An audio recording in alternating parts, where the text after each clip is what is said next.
कहते हैं कि मृत्यु के बाद आत्मा शरीर से अलग हो जाती है, लेकिन अंतिम संस्कार हर एक धर्म में बेहद जरूरी होता है।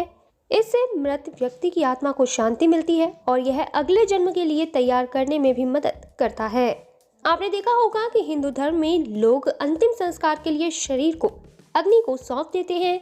वहीं मुस्लिम धर्म में शरीर को जमीन के अंदर दफनाया जाता है। ईसाई धर्म में भी जमीन में ही शरीर को दफनाया जाता है। पर पारसियों में अंतिम संस्कार की प्रक्रिया बेहद अलग और हैरान कर देने वाली होती है।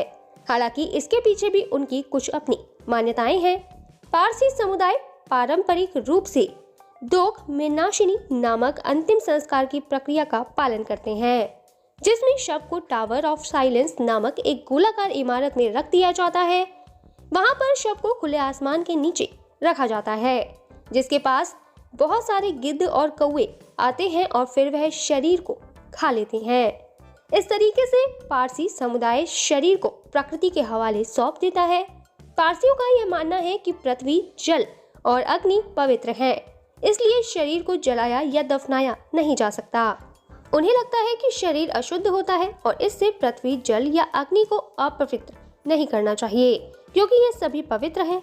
पारसियों के अनुसार इस तरह से अंतिम संस्कार करना शरीर को वापस प्रकृति को सौंपने का एक तरीका है, जिससे प्रकृति के चक्र का सम्मान होता है। कुछ लोग ये भी बताते हैं कि यह एक बहुत पुरानी परंपरा है। हालांकि हाल के वर्षों में गिद्धों की आबादी में गिरावट और नई पीढ़ी की बदलती सोच के कारण इस प्रथा का पालन कम होने लगा है।